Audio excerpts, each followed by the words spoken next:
Okay, hi everyone, back for another episode of Science and Technology Q&A for kids and others.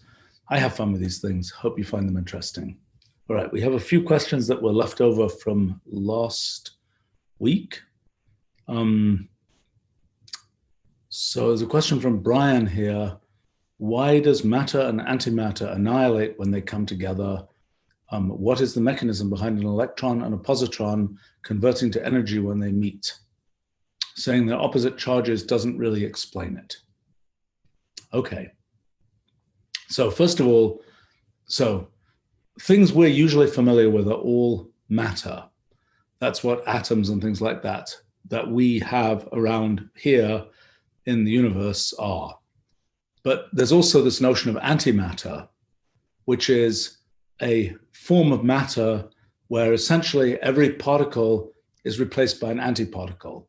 And so, for example, just like ordinary atoms have protons and neutrons in the nucleus and electrons sort of outside the nucleus, anti-atoms have antiprotons and antineutrons in the nucleus and anti-electrons outside, and those are anti-electrons are positrons.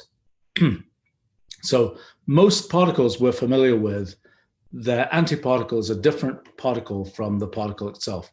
One exception to that are photons, particles of light, where the antiphoton is the same as the photon. So there's just the photon, there's no antiphoton. Part of the reason for that is because photons don't have an electric charge. Okay, so what is the meaning of this idea of an antiparticle? So the first one that was discovered was the anti-electron, the positron, was discovered in the 1930s. Okay, so what is an antiparticle? An antiparticle is something just like an electron. It's identical to an electron, but for one change, which is that its electric charge is the negative of the electric charge of an electron. So an electron, due to a bit of a mistake in very early work that was done in 1897 or so, is viewed as having charge -1. Maybe in a perfect world, the electron, which is so common, would have been viewed as having charge +1.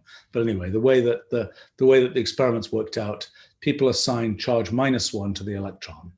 So a chap called Paul Dirac predicted from the mathematical theory of this thing called the Dirac equation in the 1930s that there should exist antiparticles of the electron, things just like the electron, but with opposite charge. And that's really all there is to say about positrons. They're things just like electrons, but with opposite charge. Now, when it comes to anti-atoms, for example, that's a whole interesting issue.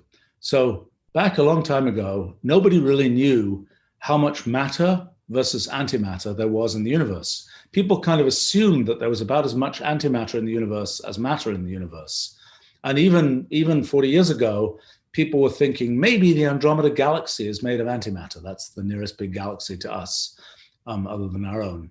You know, how would we even know if the next door galaxy was made of antimatter rather than made of ordinary matter? Well, it turned out there's pretty good evidence that almost everything we see in the universe is matter, not antimatter. And that's actually a bit of a surprising thing, because usually things tend to be symmetrical, and you'd expect if there's matter, there's also antimatter. But actually, almost everything we see is matter. And there are some theories for why that might be the case. I was even involved in making some of those up in around 1980 or so. Let's not talk about exactly how those theories work. They're a little bit complicated, and it's not completely clear yet that they're correct. But and you might ask, do we have anti-atoms at all? People have made anti-atoms. So people have made anti-hydrogen, for example, an anti-proton with a positron. You can, it's not so easy to make them, because the way you have to make an antiproton is by essentially creating a proton-antiproton pair from essentially pure energy. You create a proton-antiproton pair, then you kind of use magnetic fields and things to pull the antiproton off in a different direction from the proton. Then you let that antiproton combine with a positron, and then you have a piece of antihydrogen. Now, so one of the questions is, what happens if you take an electron and it collides with a positron? What happens? Well, okay. So first question is, what happens if you take two electrons and collide them into each other? Well, the answer is that they're both electrically charged, so these two electrons will come together, and basically the two electrons will bounce off each other. And they'll be repelled because they have the same charge, they'll bounce off, and they'll sort of go on their merry way in a different direction. Now, in truth, that process is a bit more complicated than that. And for example, these two electrons, if they have high enough energy, they can actually, when they collide, they can produce photons as well. They could produce many photons, actually, when they collide. And that process of how the interaction between, for example, electrons and photons, there's this whole theory called quantum electrodynamics, which was kind of pretty much done in the 1940s, which tells one, using quantum field theory, tells one with remarkable accuracy to work out the interactions between things like electrons and things like photons. And so quantum electrodynamics allows you to compute the scattering of electrons by electrons, for example, electron-electron scattering. And that's been measured in great detail, whether its predictions are correct. And it tells one, for example, if two electrons crash into each other straight on, there'll be a certain probability that they will go off at a different angle, and what the probability is for different angles and so on is all worked out. And what the probability that they produce one photon, two photons, and so on of certain energies is all carefully worked out. So basically, you crash particles into each other, and something will happen. Okay. Well, you can take different kinds of particles, you crash them into each other. Electrons, well, before our current new fundamental theory of physics, it seemed like electrons were just point particles that had no constituents inside them. So you can't like break an electron apart. If you take protons, for example, you crash two protons into each other. Protons are big, fluffy particles. Well, big by some standards. And they contain quarks and gluons and so on. And when you crash two protons into each other, sometimes the quarks inside them will actually hit each other. Sometimes the quarks will miss, and one quark from one proton will hit gluons and the other proton and so on. But you get a big mess of stuff. And so when you make more and more energetic protons crash into each other, proton-proton collisions will produce a whole cascade of particles. So at the highest energies, people crash protons into each other.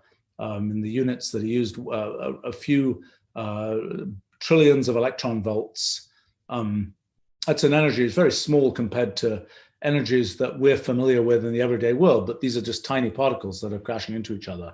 So you crash two protons into each other at the sort of highest energies that we can do with particle accelerators on the Earth, get somewhat higher energies from cosmic rays. But with particles on the Earth, with particle accelerators on the Earth, the highest energies crash into each other, and you'll typically get, when the two protons hit, you'll get a cascade of 300 particles coming out. So it's like the protons are shattered and all kinds of junk comes out. Now, and so what does come out? It's a bunch of pions, which are quark, antiquark particles made of quarks and antiquarks. Protons contain 3 quarks. You might get, you might get all kinds of stuff. At the highest energies, you could get top quarks, you get all kinds of things made when protons collide with each other. Okay, so that's what happens when protons and protons collide. Okay, what happens when an electron and a positron collide?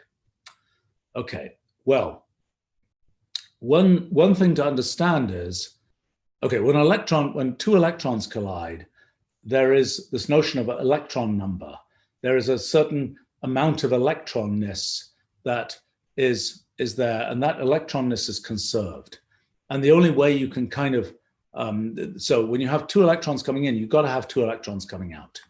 Because you've got 2 units of electronness, and you end up always having to have 2 units of electronness coming out as well. But positrons have like -1 unit of electronness. So when you collide an electron and a positron, you don't have to get any electron-like thing coming out. The electron and the positron can just annihilate and leave no electron-like thing over. So what do they leave over? So the only thing that they have really, the only other kind of particle that is sort of available is photons. So when an electron and positron collide, at least at low energies, if you smash them into each other really hard, I'll tell you what happens in that case too. But if you just let them just meander next to each other, and they just, they'll actually make, this is a really weird thing, they'll make an atom called positronium. So positronium is an atom. So ordinary hydrogen, for example, has a proton in the center and an electron going around the outside. You can make this kind of pseudo atom called positronium, which is which has a positron in the center acting like the proton and an electron going around it. Well, actually, they go around each other because they're the same mass. But roughly, it's like the nucleus of positronium is just a positron, an anti-electron, and then you have an electron combined with it. Okay. So what happens? So that's, you have two electron and a positron. They just get close because they have opposite electric charge. They will attract each other. They might, go into a little orbit around each other and make sort of positronium. But fundamentally, they're going to be pulled together. And what's going to happen to them? Well, they're going to annihilate because there's no electronness left over. So they can just turn into something that has no electrons. And the thing they get to turn into, because they have to turn into some, so electrons have a certain mass, 0.51 million electron volts, very small mass, 10 to the minus 26 kilograms, I think. Yeah, I think so. Anyways, no, I'm sorry, 10 to the minus 29 kilograms. An electron is about 1/1800th the mass of a proton. It's very, very light compared to a proton. But anyway, the electron has some mass, and so when electron and positron annihilate, even if they are not moving at any speed, that the energy associated with that rest mass has to go somewhere. It has to go into whatever the output is. And the output certainly can't be something that has a higher mass than the electron, or that's not a possible thing. So what happens instead is the only thing that's sort of available as an annihilation product from an electron and positron is photons. And so the most common thing that happens when electron and a positron annihilate, not going at a very high speed, just sort of meandering next to each other, is they turn into two photons. So in the official language of quantum electrodynamics, you would say E plus E minus. E plus is the positron, E minus is the electron, goes to, and then a photon is represented as a lowercase Greek gamma, which looks like kind of a Y. So E plus E minus goes to gamma gamma, is the kind of the most common process, electron-positron annihilation to two photons. So what happens when that, so in sort of a fundamental feature of energy and mass and so on is the E equals mc squared formula, which tells you that the rest mass, m, multiplied by the speed of light squared, is the energy of a thing. So when electron, positron annihilate to photons, which have zero mass, but they still have an energy, what happens is when electron, positron annihilate to two photons, you get those two photons each have an energy that corresponds to the rest mass of one electron. So that's what happens. That's the most common thing to happen. Now, sometimes electron-positron annihilation goes to 3 photons or even 4 photons. The chance that you get a larger number of photons decreases roughly like a thing called the fine structure constant. So it's roughly, that's 1/137, but it's actually usually that over pi. So it's usually about 1/500th. The chance that you get 3 photons is 1/500th the chance you get 2 photons. The chance you get 4 photons is 1/500th of that again. But so the most common thing that happens is electron, positron annihilate, they produce 2 photons. Okay, that's what happens if they're just at rest. If electrons and positrons annihilate at very high speed, then they have more energy and they can produce more stuff They don't just have to produce photons, they can produce other particles. In fact, many experiments, for example, a thing called LEP, with a large electron-positron machine, was sort of a famous particle accelerator at CERN near Geneva, Switzerland.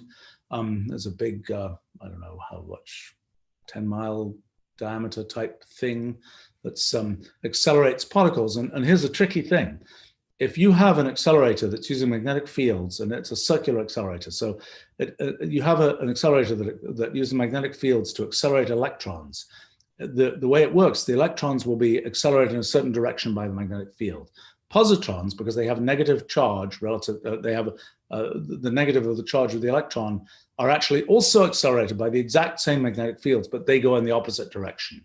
So that's very convenient because you can have these colliding beams. So you've got an electron beam circulating one way, a positron beam circulating the other, and you typically have a few crossover points where, like at every, they're usually bunches of electrons and positrons, maybe a trillion of them in each bunch, and every second or something, as the things go around the ring, or every microsecond maybe, as the things go around the ring, these bunches will cross over. And then when they cross over, there's a certain chance that the electrons and positrons will interact. And so that's been something that's been possible to do for really very high energy electrons and positrons. So the question is, what happens when you collide a high energy electron and a high energy positron? And the answer is, you get all kinds of stuff again. Not because, like protons, it's not like the thing sort of shatters like a proton does, but instead it's just the energy associated with the electron and the positron. From that energy, you can produce more particles. How does that work? So, as I said, what I'm kind of doing here is giving you an approximate version of what you might learn in a graduate school class about particle physics. And I'm trying to not talk about some of the more elaborate mathematical aspects of this, but you can kind of get the main point, I hope, from this. So when an electron-positron annihilate at rest with no kind of energy crashing them together, the only thing they can do really is produce photons, and they'll typically produce, as I mentioned, 2 photons. When you crash them together at very high energy, they can produce other things. Okay, how does that work? Well, one feature of physics is that things tend to be reversible. If you can go from one state to another, from A to B, then you can usually go from B to A. Now, at the scale that we see the physical world, that doesn't tend to be the way things work. When we, break an egg, we see eggs break, but we don't see a lot of eggs spontaneously form themselves from broken eggs to non-broken eggs. That's a different phenomenon. In fact, I'll maybe talk about that in a few minutes. But at a microscopic level, at the level of atoms, at the level of particles, electrons, things like that, physics is basically reversible. Anything, if you see a movie of things, particles crashing into each other and producing other particles, you could as well be seeing a movie in reverse. Both of them are valid sort of physical processes to go on. So I mentioned that electrons and positrons can annihilate to produce pairs of photons. Well, that might suggest to you that you can reverse that process. You can take pairs of photons, collide them together, and get electrons and positrons out. And indeed, that absolutely happens. You can have, that is a process that can occur. It's been observed. It's light by light. Well, it's kind of a weird thing because you essentially are taking 2 beams of light, except they're not really light. They're higher energy photons, usually gamma rays and so on. High energy photons, and you collide these high energy photons together, and the energy of those photons is converted into an electron and a positron. So this is a feature of the E equals mc squared story, that you can convert between energy, like the energy of motion, kinetic energy, and rest mass of particles. So from photons, you can get electrons. And in fact, what happens in, boy, I am descending rapidly into sophisticated quantum field theory and particle physics, but let me try and explain this. In an electron-positron interaction at high energy, I mentioned that when electrons and positrons just come together at low energy, they can produce pairs of photons. At high energy, well, anywhere, they can produce, normally if you just have a free electron, free positron, they annihilate, they produce 2 photons. There is a sense in which they can produce a single virtual photon, but it doesn't last very long. And that's kind of what happens in electron-positron annihilation at high energies, is you produce the single virtual photon, and the single virtual photon can then turn into a pair of other particles. So for example, you might have electron, positron, they annihilate, they turn into this virtual photon. I'm not really explaining exactly what that is, but it's basically it's a kind of a short-lived thing that's like a photon that arises in quantum field theory.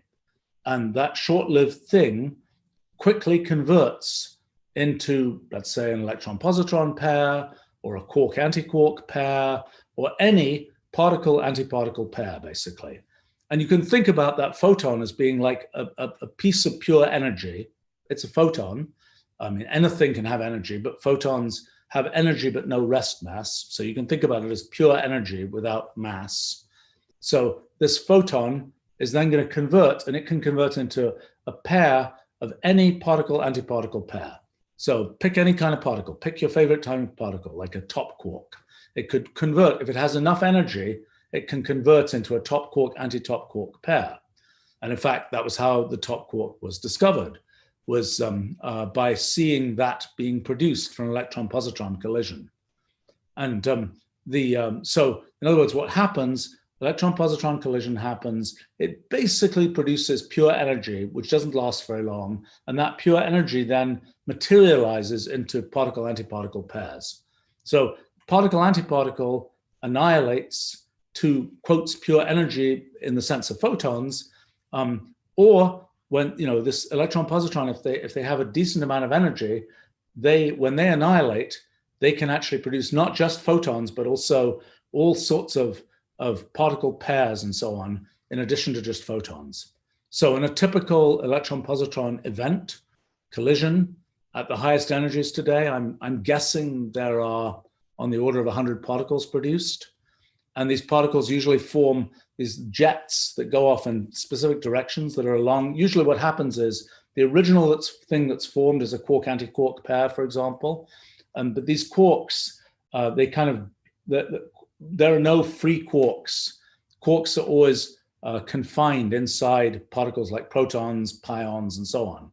And so the quarks go outwards, and as they go outwards, they're kind of being pulled back together, because there's this sort of process, there's gluons that try and confine them into particles. And that effort to pull them back together, they have so much energy going out that as that sort of gluon field tries to pull them back together, it too will start materializing particle-antiparticle pairs. And so you'll get this whole cascade of particles produced, which will form a jet where you can actually see all these particles going off in about the same direction. And long, long ago, when I was a kid, actually, I invented some methods for understanding how the structure of these jets work. And I think those methods are still used in particle physics experiments today, which is kind of fun. All right, so that's a rough story of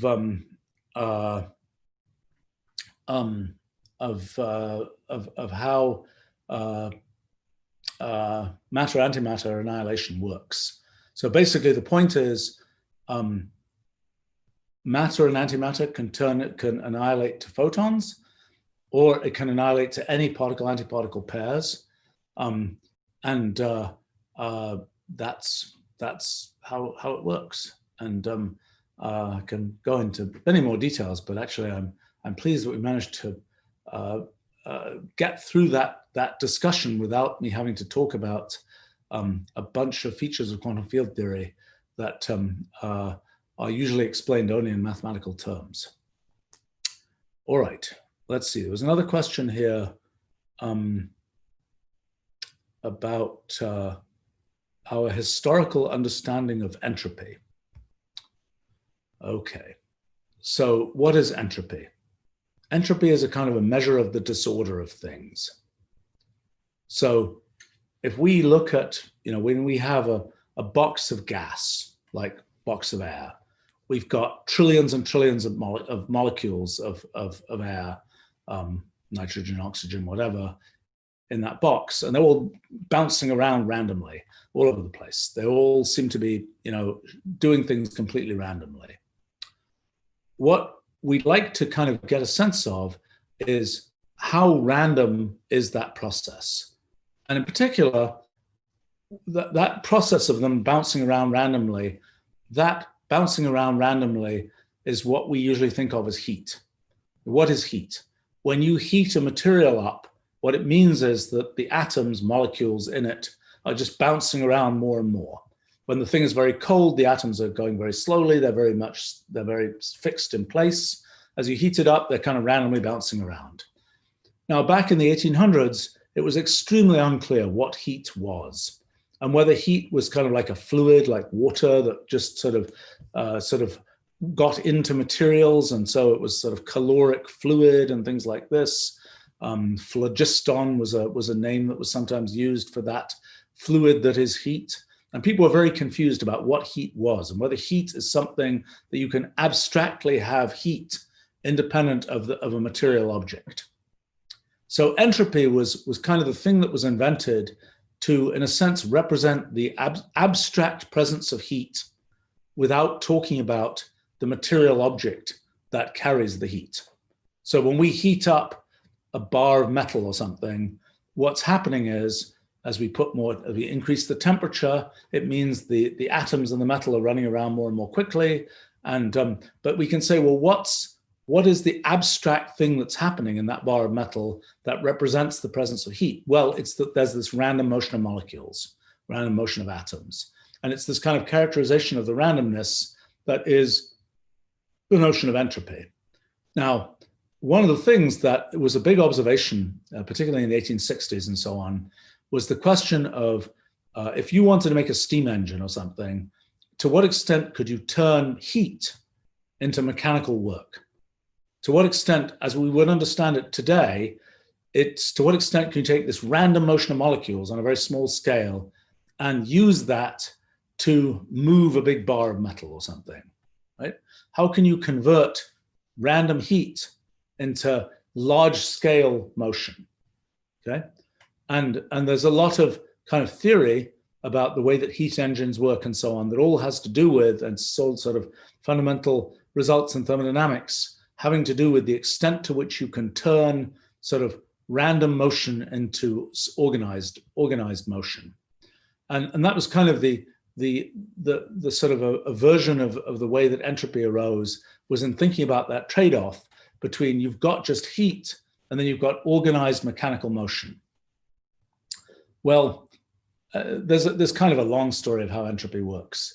And a lot of confusion in the 1800s, 1860s, 1880s, lots of confusion about how it worked.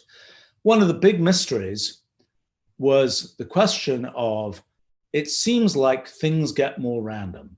It seems like you put all the molecules in your room, in the corner of the room, and they'll all sort of escape from the corner and they'll start bouncing around randomly. It seems like things get more random over time. And there seems to be a principle that things always get more random over time. That things that, if you're using entropy as a measure of randomness, that the randomness always increases. Now that's a little bit weird, because I mentioned in my previous answer that one feature of microscopic physics is that every process is reversible. So if you have a movie that shows two atoms colliding with each other, bouncing off, going off in a different direction, you can't tell. If you ran that movie in reverse, it would still be a perfectly valid possible collision of atoms. You can't tell the difference between the movie running forwards and the movie running backwards. But on the other hand, and that's true for individual collisions of atoms. But on the other hand, if you saw a movie in which all the air in this room suddenly decided to go off into one corner of the room and the rest of the room was a vacuum, you would say that's an extremely implausible possible, this is something which would never happen, right? So even though in principle it can happen, in principle, you can reverse all the momenta of all the directions of all the atoms and make them all arrange themselves in one corner. That never actually happens in practice. Okay, so in the 1860s and so on started to be the idea of the so-called second law of thermodynamics, which was the law that says that basically things tend to get more random, that when you have random motion of molecules, it sort of spreads the randomness. The randomness never sort of spontaneously makes itself more organized, even though in principle it could. It just never happens in practice. And that has the consequence that, for example, heat never goes from a colder body to a hotter body. If you have one thing that's hot, one thing that's cold, the hot thing will make the cold thing hotter, but you'll never get spontaneously heat coming out of the cold body and going into the hotter body. So you'll never get the two bodies will never diverge in temperature. They'll always come closer in temperature. They'll always come to an equilibrium where they're at the same temperature.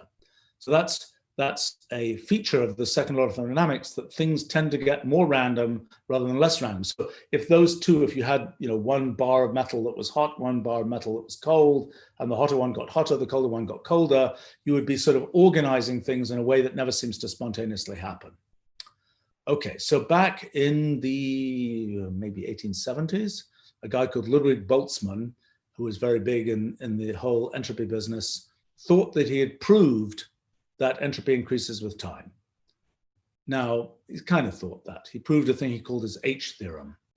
And what he proved is that if you just look at these collisions of molecules and you just say, does this quantity that he defined as this quantity that represents randomness, does it increase with time? Well, he proved it does increase with time.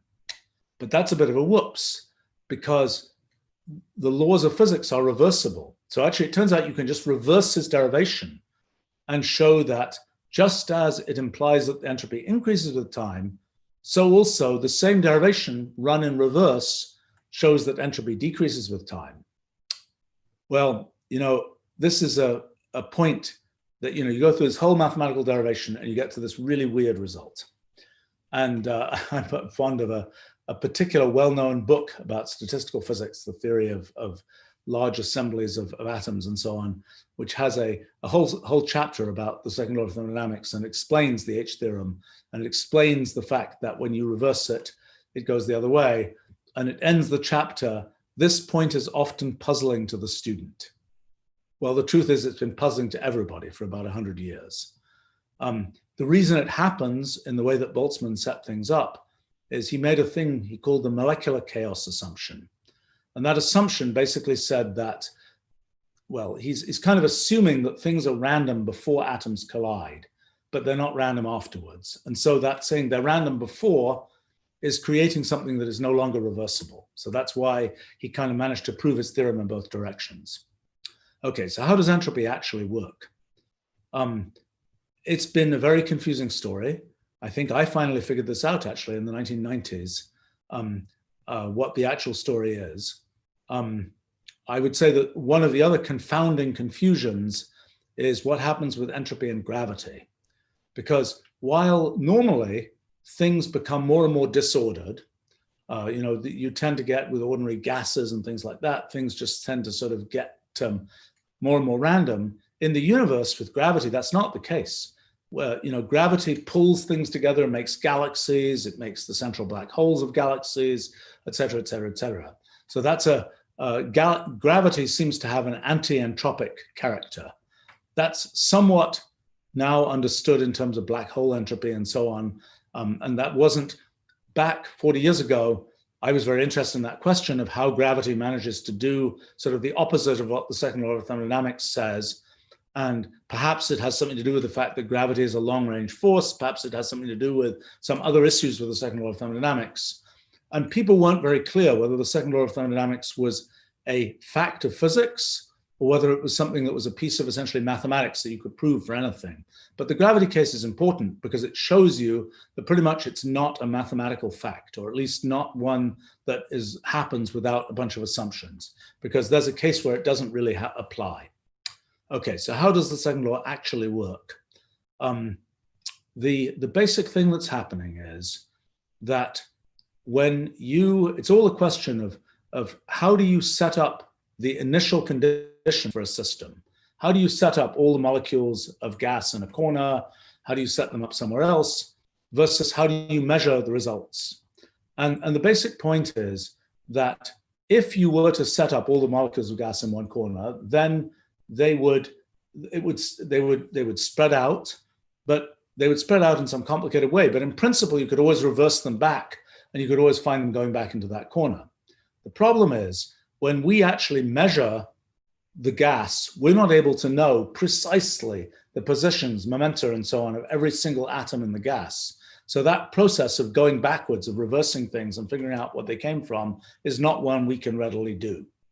So for purposes of our observations, things will look kind of random because we won't know that they came from that simple thing. And the way this works is a very nice way of thinking about this in terms of computation.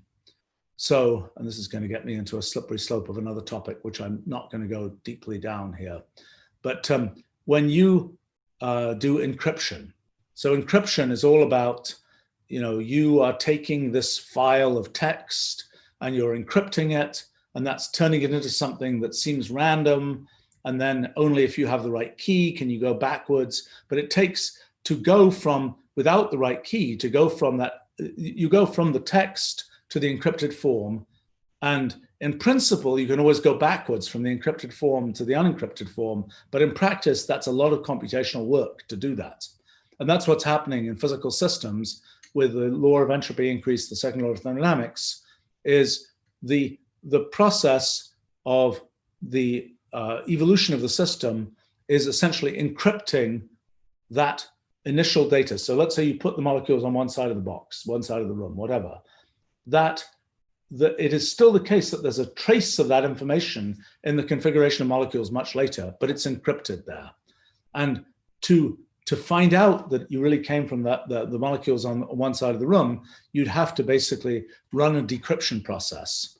And that's that decryption process is something that is not feasible for us to do when we're actually observing molecules. It's not something that we don't have the computational ability to do that. And it's all connected with this phenomenon of computational irreducibility that I've studied a lot. But that's basically the story. And so finally, I think we understand the second law of thermodynamics in terms of things about computational irreducibility and the computational limitations of observers like us. But that's something that's only fairly recently been understood, and it's kind of my contribution, I suppose, to these things is trying to understand that. But that's roughly how it works. So I'm sorry, that was a little bit complicated here.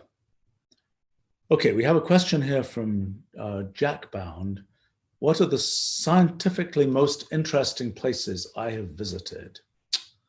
Well, let's see. There always are, what are some good tourist attractions? Particle accelerators, gravitational wave detectors, radio telescopes, yeah, somewhat. So particle accelerators, well, there's Fermilab, which is about, I never remember how big these are. You can look at them on satellite pictures. They're big. It's a big circular accelerator which accelerates protons and antiprotons to very, very close to the speed of light, going around this giant ring. The ring is underground. The ring is also radioactive. You can't go and see it most of the time. But the it's particularly when Fermilab is shut down, you can often see the particle detectors and so on, and they're pretty cool. That's near Chicago in Batavia, Illinois, and so particle accelerator. That's a good thing to see. The biggest particle accelerator in the world is at CERN near the Geneva airport in Switzerland,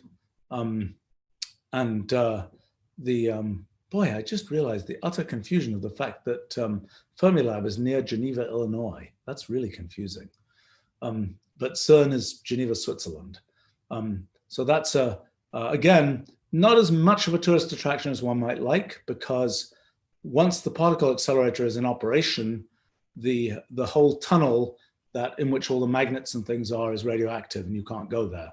There was a time a few years ago when CERN had a kind of an open day before they closed it up to start a new experimental run, when people could go in the tunnel and see things, but that's in the past now.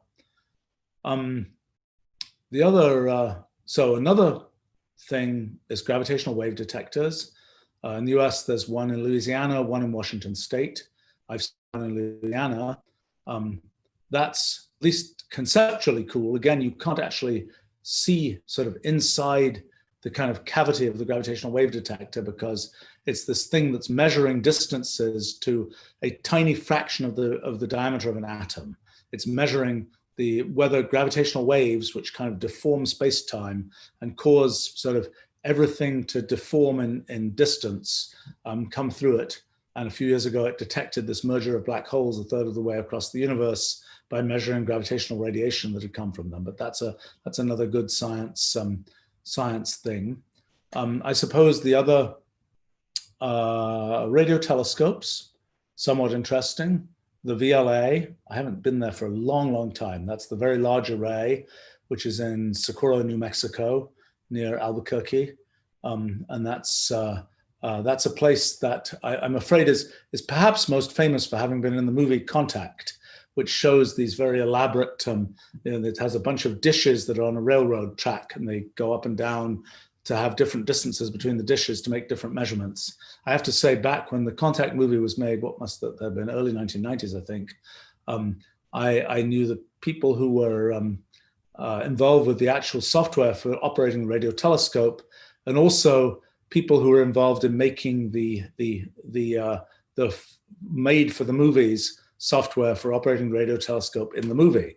And the software for operating the radio telescope in the movie was a great deal more sophisticated than the software for operating the telescope as the actual telescope. In fact, back in those days, it was there was a spreadsheet program called Lotus 123 that was popular at that time. And the actual software was mostly Lotus 123 macros, kind of like Excel macros today, that was being used for the telescope. Very, very primitive compared to what was in the movie. I tried to connect those two groups together, but I don't know whether anything really happened there. But anyway, that's another thing.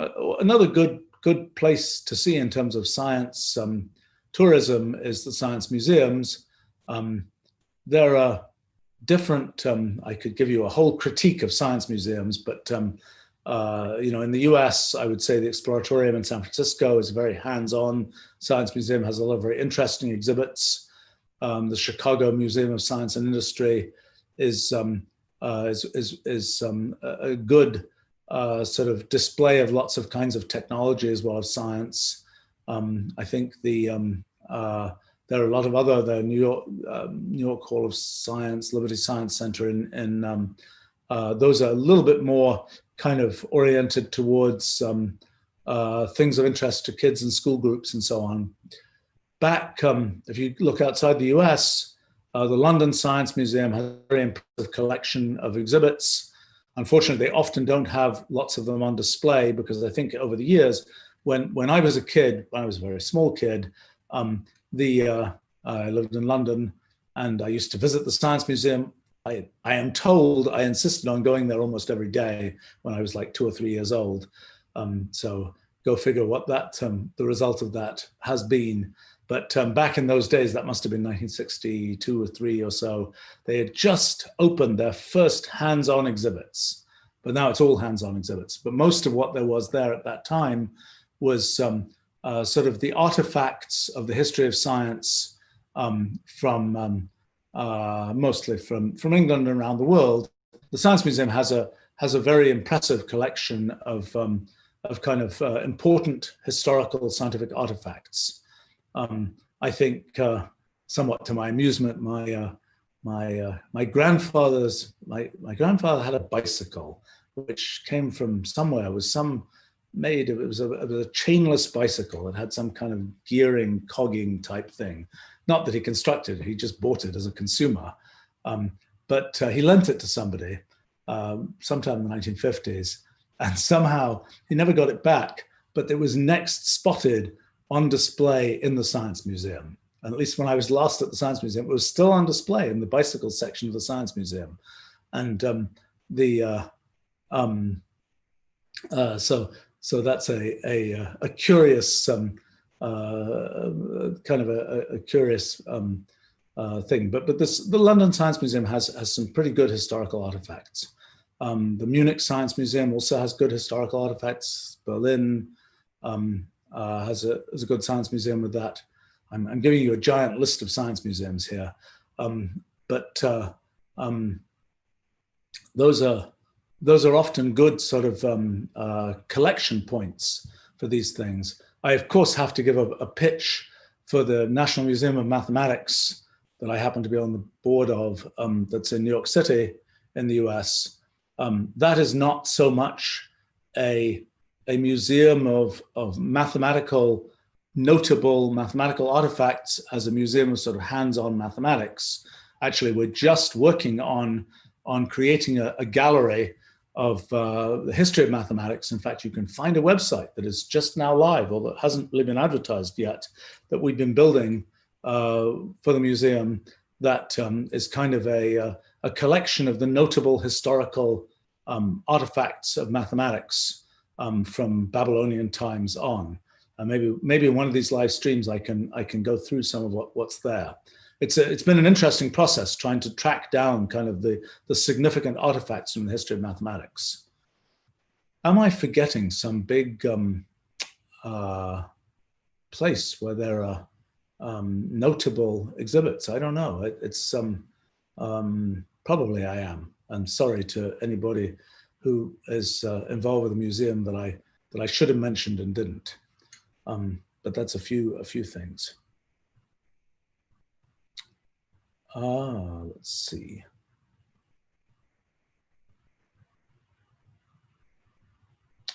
Question here.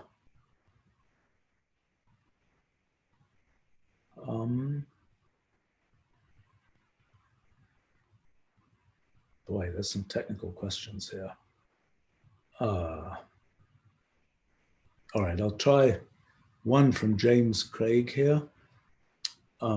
I mentioned virtual photons. I'm gonna just address this a little bit. The question is, how long does it take? How long does a virtual photon live before it converts into a pair of particles? Okay, here's the situation. An ordinary photon has 0 rest mass. An ordinary photon can exist forever. You know, we are regularly seeing photons that have existed since very close to the beginning of the universe.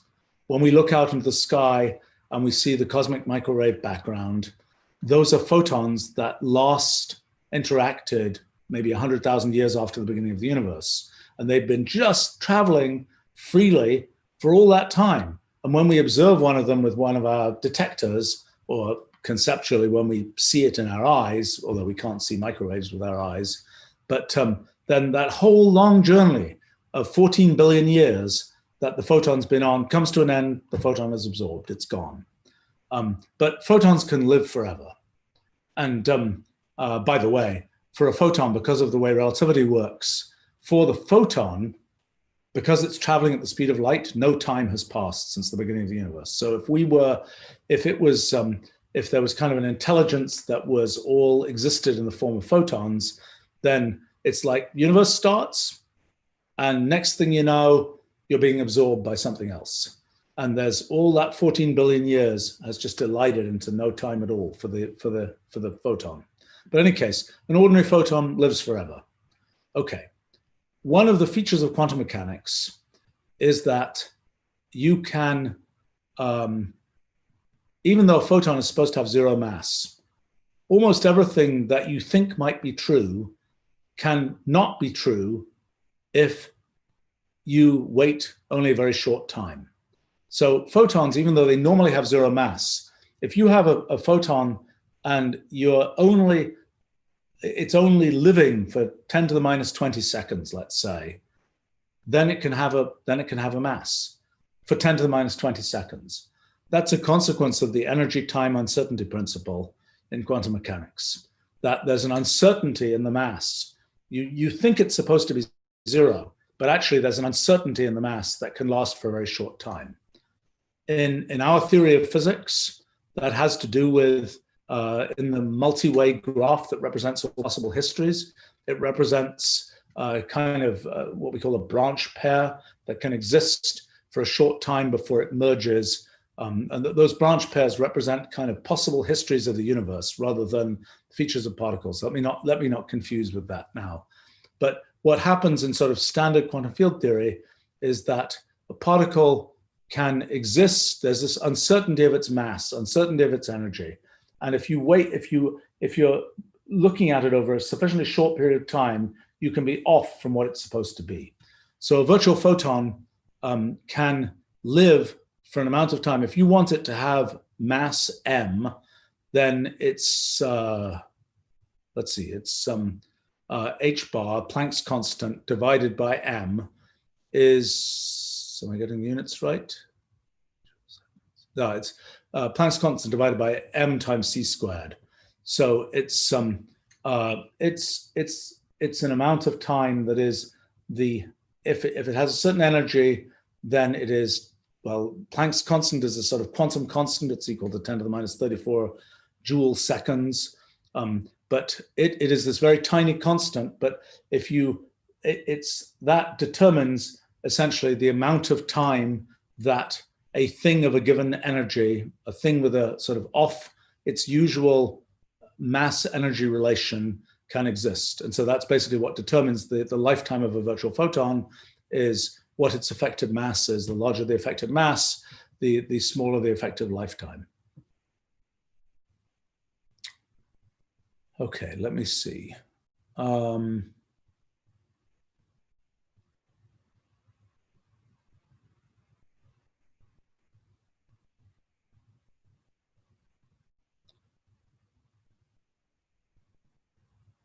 Oh boy, okay. There's so many interesting questions. Wow.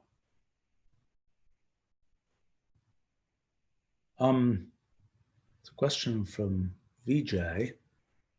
Why do humans have unique fingerprints, iris patterns, and other creatures have similar kinds of uniqueness?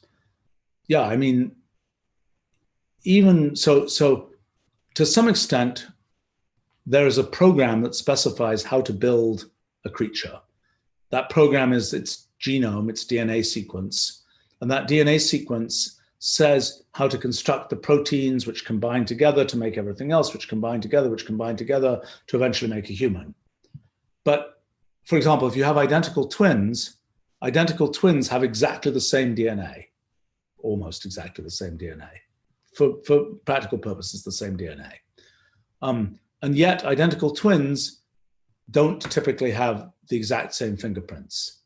Often their fingerprints are similar, but they're not exactly the same. So the question is, how does it come to be the case that there are things where, even though you have the same program, you end up with slightly different, let's say, fingerprints, slightly different patterns of cells on well, the iris of your eye, features of the retina of your eye, the kind of the foldings of brains are usually very specific. Ears can often be quite specific, and so on. Well, the answer tends to be that when the organism is being grown, there are certain things which are essentially physical processes. There are some things that are determined by the genetic program. They're actually determined by the ways that the biological molecules move around that are specified by that program. But there are other things where you're more or less just stirring some fluid up, and it's kind of the randomness that comes from, let's say, fluid turbulence. When you stir a fluid at high speed, you'll get sort of all kinds of random patterns. The exact origins of that are a little bit not completely understood, but it's a physical phenomenon. It's a phenomenon that doesn't have to do with, it's not specified by the kind of genetic structure of the system. So these things like fingerprints come about because of physical effects that are just a little bit different. You know, in the two identical twins, you know, one of them was hanging out, you know, on one side, one of them on the other side, and maybe the fluid flow rate was slightly higher on one side than on the other side. And so when the folding happened that caused the fingerprints come from various kinds of folding processes, when those folding processes were happening, the rate of folding was a little bit higher on this side than on that side, and so the fingerprint ends up being different. So it's kind of the interaction of physical, random physical effects with what is otherwise kind of a genetic program that leads to these kinds of random features, random differences between even identical twin organisms. And of course, once you look at different organisms which have different genomes, certain things can start to be much more different. So for example, if you look at the colors of irises of eyes, there's blue and there's brown and there's a few other colors too. And those are determined, actually, we kind of know the genetics of blue and brown eyes and so on. Those are determined by very specific places in the genetic program that determines the color, but the arrangement of actual material there is something that more comes from a physical process and is not determined by the genetic structure. So maybe one more question here, and then I should go. It's a question from Androculus. If you could go back in time, and I'm going to answer two questions here. I'm going to answer one before this one. The question was from Adam. What is your favorite unsolved problem? Well, depends unsolved problem in what. In physics, I'll give you fundamental theory of physics, which I'm working on. We're making great progress. I think that one we're going to be able to check off as not being an unsolved problem. I think that there are many questions about, if we ask very well-defined questions like mathematical problems, when you say unsolved problem, I mean, there are many, many problems in science. I could talk about a bunch of them. But in mathematics, what's particularly fun is problems that people tried to solve 2,000 years ago and they didn't figure it out. We still don't know the answer. So one of those is, are there an infinite number of twin primes? Euclid, for example, 3rd century BC, 300 BC roughly,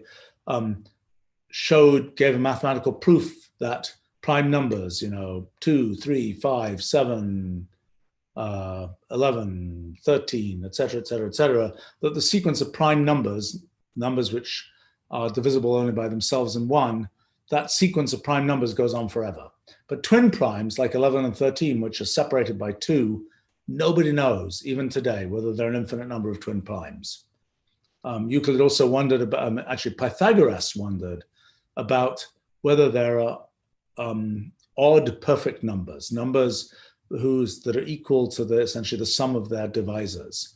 And we still don't know the answer. We don't know any example of an odd perfect number, but we haven't shown that they can't exist. So those have been, those are at like 2,400 years and counting problems that people haven't solved. There are problems that I'm personally very interested in. Well, there are problems about the representation of meaning in, let me not go down these paths. There are a lot of interesting unsolved science problems. Ask me about them another time here. But there was more of a curiosity question here. If I could go back in time and help a legendary scientist solve a problem, who and what would it be? Humph.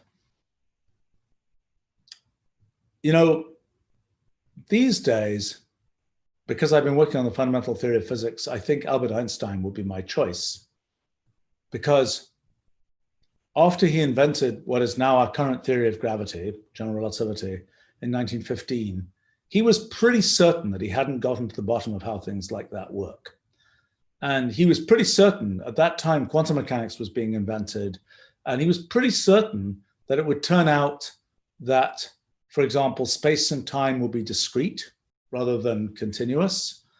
But he said, people have been sending me versions of, he said this many times over the course of his life, that, almost certainly the theory that he had in 1915 wasn't the full story, but to get the full story, you would think about space and time as being discrete, but the tools that would be necessary to understand that did not exist, he said. Well, we now have them. and it would have been it would be cool to kind of old Albert would have been able to get a lot further if he'd had the tools we have today. Although in his day, ideas about computation and so on just didn't exist. I suppose another person I would find it fun, Gottfried Leibniz, who lived in the late 1600s, was one of the inventors of calculus, was a person who was very much interested in kind of making precise things that we would just talk about in human language like English or German or Latin or whatever. And he tried hard to make kind of he had this idea of sort of making something like a computer, which would even understand, which would be able to, for example, decide legal cases, be able to answer questions, be able to do things like this. He tried to start collecting knowledge by collecting books and things like this. He tried to start making a computer. I saw the one he made. It's made of brass, and it is a thing where you turn cogs and it can do some simple arithmetic. Well, he was really close to thinking about what we now think of as universal computation, things like Turing machines, things sort of abstract theories of computation, but he didn't quite get it. And it would be really cool to have seeded something back in the 1600s, because the ideas of computation, the ideas of things like Turing machines are not that difficult. A lot of the ideas I've worked on about simple programs like cellular automata, they could have been done by the Babylonians in 4,000 years ago. There's nothing conceptually difficult about them. It's just nobody thought they were interesting. And I think it would be fun to go back and seed Leibniz with a Turing machine. Actually, Leibniz wrote a lot of stuff in his life. It has quite a big archive of all the things he wrote. And actually, Kurt Gödel, famous logician, who was a little bit strange in many ways, had this belief that Leibniz had discovered some great truth, but the truth had been suppressed in history. And so I was very curious. A number of years ago, I went to look at the Leibniz archive, and I was like going through and looking through it. And I wondered, could it have been the case that Leibniz actually invented something like a Turing machine in the 1600s, but people just didn't have the right context to understand it? I don't think he did, but he could have done. And had he done that, one of the things that would have happened is computation would have existed before calculus. And the history of existing mathematics and science has been very dominated by the cleverness of calculus and the cleverness of derivatives and integrals and things like that. And it took until kind of efforts like mine in the 1990s and 1980s and 1990s and so on to really establish computation as a good method for making models of things, making sort of fundamental models of things. But actually the history could have been different. Leibniz could have invented computation back in the 1600s before he invented calculus. And had he done that, the history of science would have been completely different, and the history of technology probably as well. So that would have been a nice sort of pivot point to change the history of science. I think also I've recently been studying quite a bit Euclid's work. Euclid was the person who sort of axiomatized, gave the first sort of systematic logical treatment of geometry that has survived, at least from around 300 BC. He made certain assumptions about how the geometrical world works, like the assumption that space is continuous, is not made of discrete things, like water is made of discrete molecules. And I think he's wrong. I think that there are really sort of atoms of space. And it would be super interesting to sort of go back to Euclid and say, gosh, what if what if you set up your geometry with atoms of space rather than space as continuous? What then follows? And again, very different history of science would develop. I mean, I think one topic, maybe I'll do this another time. Is talk a little bit about the way that thinking about science has changed over the years. I mean, I always thought it's a fun exercise to imagine, you go back to some scientist, technologist of old, and you have a laptop, a modern laptop, and you show it to them. And the question is, what on earth do they think it is?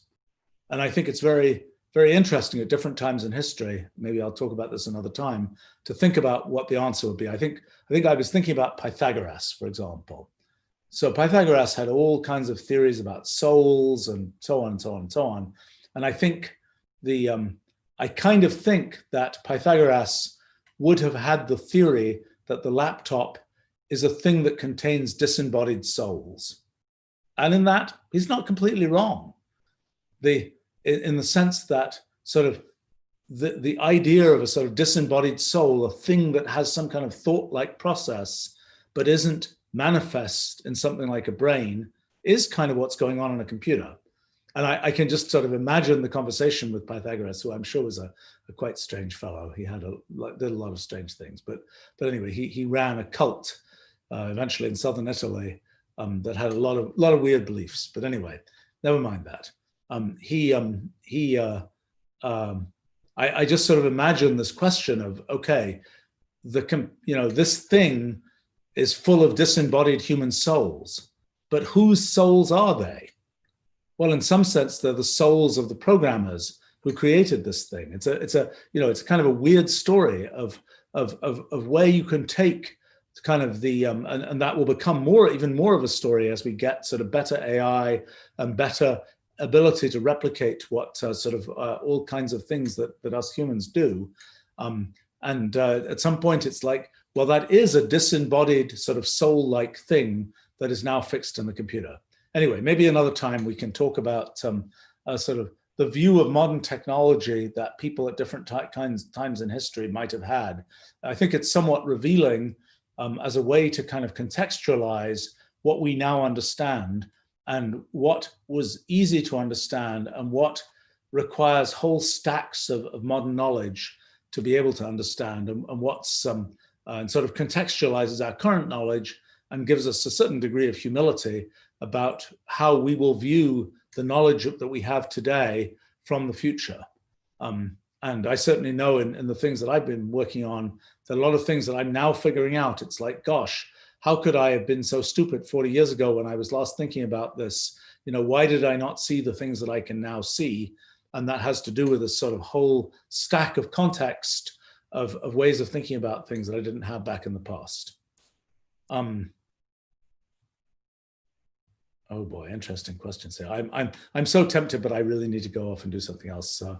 Vuk here is asking, what's the oldest known and unknown civilization which had the notion of the universe and mathematics? I think the civilization that really is the winner in terms of what we know about what they think is the Babylonians, because they had this feature that they recorded all kinds of things on clay tablets, and the clay tablets survived.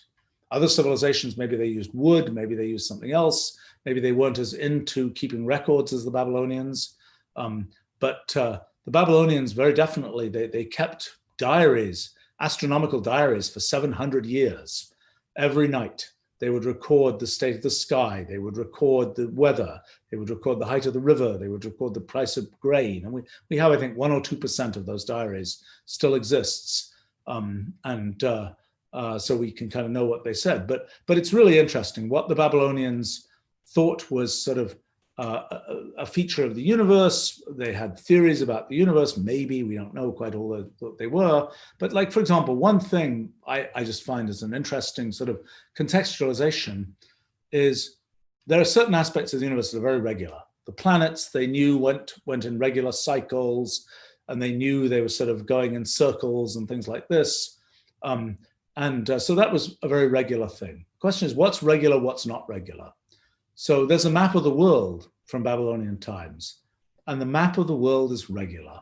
That is, the Babylonians, they'd seen the planets going around, and they thought, well, gosh, the pattern of land on the Earth must somehow have that same kind of regularity. So when they tried to draw a map of the Earth, it has a very regular form.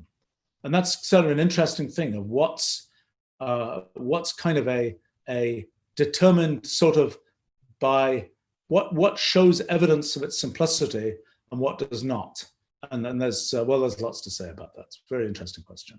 All right, I need to need to go. And well, thanks for all those interesting questions. And I look forward to continuing this next week. And I'd be happy if people are interested to talk a little bit about that sort of, I don't know, what if history types of questions.